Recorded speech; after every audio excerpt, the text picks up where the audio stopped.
बिहार के पूर्वी चंपारण में एक सरकारी परियोजना को लेकर नया विवाद खड़ा हो गया है। एक तरफ प्रशासन इसे इलाके के विकास के लिए ज़रूरी बता रहा है, तो वहीं दूसरी तरफ स्थानीय किसान इसका लगातार विरोध कर रहे हैं। हाल ही में इस मामले ने तब और तूल पकड़ लिया जब एक बड़े राजनीतिक नेता भी किसानों के समर्थन में मैदान में उतर आए। इसके बाद पूरे घटनाक्रम ने राजनीतिक और कानूनी मोड़ ले लिया। आखिर इस विवाद की शुरुआत कैसे हुई, दोनों पक्ष क्या कह रहे हैं और मामला अब कहां तक पहुंच चुका है, तो चलिए आगे बढ़ते हैं और आपको विस्तार से बताते हैं कि आखिर क्या है यह पूरा मामला। दरअसल पूर्वी चंपारण जिले का पिपरा कोठी इलाका कृषि कार्य के लिए जाना जाता है। यहाँ कृषि विज्ञान केंद्र के पास करीब 14 एकड़ सरकारी जमीन है। इसमें से लगभग 3 एकड़ जमीन पर भारत सरकार की वाटर पार्क परियोजना बनाई जानी है। यह परियोजना पर्यटन बढ़ाने और स्थानीय लोगों को काम देने के लिए शुरू की गई है, लेकिन स्थानीय किसानों ने इसका विरोध कर दिया है क्योंकि वे कई सालों से इसी जमीन पर खेती करते आ रहे हैं। किसानों का कहना है कि उनकी कई पीढ़ियां इस जमीन पर निर्भर रही हैं, वे अपनी आजीविका इसी खेती से चलाते हैं। सरकार ने बिना पूछे और बिना मुआवजा दिए जमीन पर काम करना शुरू कर दिया। किसान मानते हैं कि यह उनकी जमीन है और सरकार को इसे जबरन नहीं लेना चाहिए। 3 जुलाई 2026 को इस विवाद में एक नया मोड़ आ गया है। आरजेडी सांसद सुधाकर सिंह खुद किसानों के समर्थन में पहुंचे।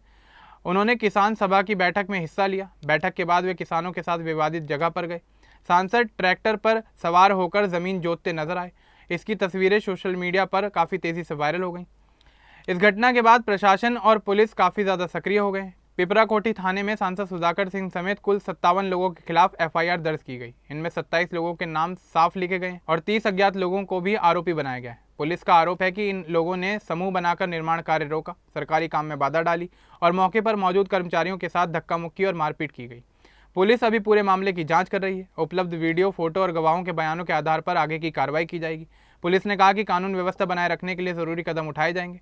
दूसरी तरफ पिपरा कोठी अचल प्रशासन ने साफ किया है कि विवादित जमीन गैर मजरूआ जरपेशगी श्रेणी की सरकारी भूमि है। सर्किल ऑफिसर ने बताया कि पहले सरकार को इस जमीन की जरूरत नहीं थी, इसलिए किसानों को खेती करने के लिए दी गई, लेकिन इससे किसानों का कोई कानूनी अधिकार नहीं बन जाता। जब सरकार को सार्वजनिक काम के लिए ज़मीन चाहिए तो वह उसे वापस ले सकती है। सर्किल ऑफिसर ने आगे कहा कि इस ज़मीन की पुरानी सभी रिकॉर्ड पहले ही रद्द कर दिए गए हैं। अब किसी भी व्यक्ति के नाम पर इस ज़मीन की कोई वैध दाखिल, खारिज या सरकारी रसीद नहीं है। पूरी ज़मीन सरकारी अभिलेखों में दर्ज है और वाटर पार्क परियोजना के लिए सही कानूनी प्रक्रिया से काम हो रहा है। सांसद सुधाकर सिंह और किसानों का पक्ष अलग है। सांसद ने सवाल उठाया कि अगर ज़मीन पहले गैर मजरूआ मालिक वाली थी तो बाद में उसे गैर मजरूआ जरपेशगी कैसे बना दिया गया।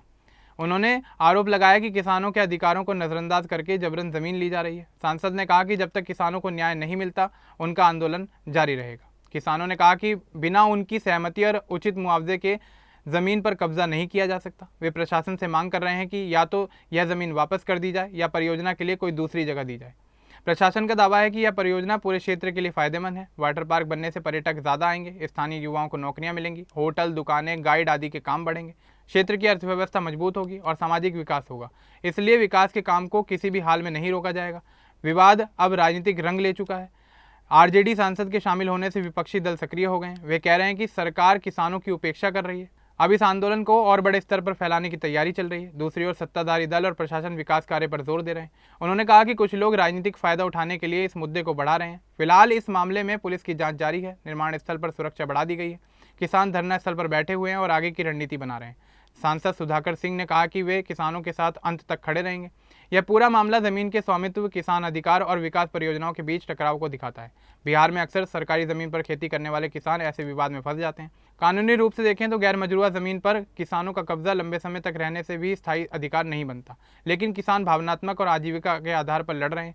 प्रशासन को अब संतुलित तरीके से काम करना होगा। अगर मुआवजा या वैकल्पिक जमीन दी जाए तो विवाद सुलझ सकता है। स्थानीय लोग दोनों पक्षों को देख रहे हैं। एक तरफ विकास की उम्मीद है तो दूसरी तरफ अपनी खेती बचाने की चिंता है। पुलिस जांच के नतीजे आने के बाद आगे की तस्वीर साफ होगी। फिलहाल दोनों पक्ष अपने अपने रुख पर अड़े हुए हैं। यह विवाद सिर्फ पिपरा कोठी तक सीमित नहीं है। बिहार के कई इलाकों में सरकारी जमीन और किसानों के बीच ऐसे मुद्दे उठते रहते हैं। सांसद सुधाकर सिंह का ट्रैक्टर पर जुताई करना एक प्रतीकात्मक विरोध था। इससे मीडिया में खूब चर्चा हुई। आरजेडी इस मुद्दे को पूरे बिहार में उठाने की कोशिश कर रही है। वे कह रहे हैं कि सरकार किसान विरोधी है। प्रशासन का फोकस परियोजनाओं को समय पर पूरा करने पर है। अगर काम रुका तो लक्ष्य प्रभावित होगा। किसानों की मांग उचित मुआवजा, जमीन वापसी या दूसरी जगह पर परियोजना शिफ्ट करने की है। अभी स्थिति तनावपूर्ण बनी हुई है, लेकिन उम्मीद है कि बातचीत से रास्ता निकल जाएगा। अब इस पूरे मामले को लेकर आपका क्या कुछ कहना है हमें कमेंट बॉक्स में जरूर बताएं। बाकी इस तरह की और अपडेट्स के लिए हमारे चैनल को सब्सक्राइब करना न भूलें। धन्यवाद।